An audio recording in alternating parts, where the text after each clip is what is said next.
પહેલા તો જેનું માપ લેવું હોય ને તેને વ્યક્તિને સીધું ને ટટ્ટાર ઊભી રહેવા કેવું આપણે. જો એને દુપટ્ટો પાકીટ કે કઈ બી ખિસ્સામાં નાખ્યું હોય તો આપણે કહેવાનું કે ભાઈ સાઈડ પર મૂકી દો.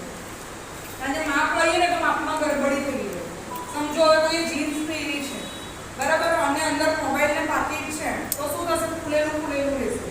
તો માપ પ્રોપર લેતા નહીં ફાવે તો આપણે એ વ્યક્તિને કહેવાનું કે ભાઈ દુપટ્ટો છે તો દૂર કરી દે, ખિસ્સામાં સામાન સાઈડ પર અત્યારે મૂકી દે.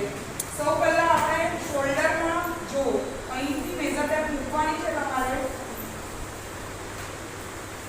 ને નીચે જમીન સુધી પટ્ટી અડાડવાની છે અને કહેવાશે ફૂલ લેન્થ, જેને કહેવાય સંપૂર્ણ લંબાઈ. હવે ક્યાં યુઝ થાય? ગાઉનમાં થાય, વન પીસમાં થાય બરાબર.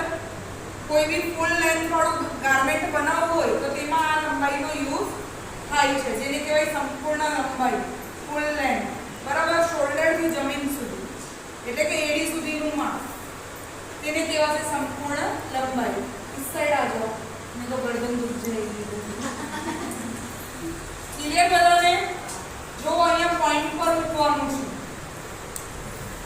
બરાબર. શોલ્ડર પોઈન્ટ કહેવાય આને હાઈ શોલ્ડર પોઈન્ટ કહેવાય અને લો શોલ્ડર પોઈન્ટ કહેવાય. હાઈ નો મતલબ કે ઊંચાઈ વાળો ભાગ અને લો નો મતલબ કે નીચાઈ વાળો એટલે કે નીચો ભાગ. હવે આપણે શોલ્ડર નું માપ લેશું. પોઈન્ટ ટુ પોઈન્ટ શોલ્ડર પર પહેલા આપણે માર્કિંગ હાથથી જોઈ લેવાનું, ત્યાર પછી મેજર ટેપને મૂકવાનું. હમણાં 13 શોલ્ડર છે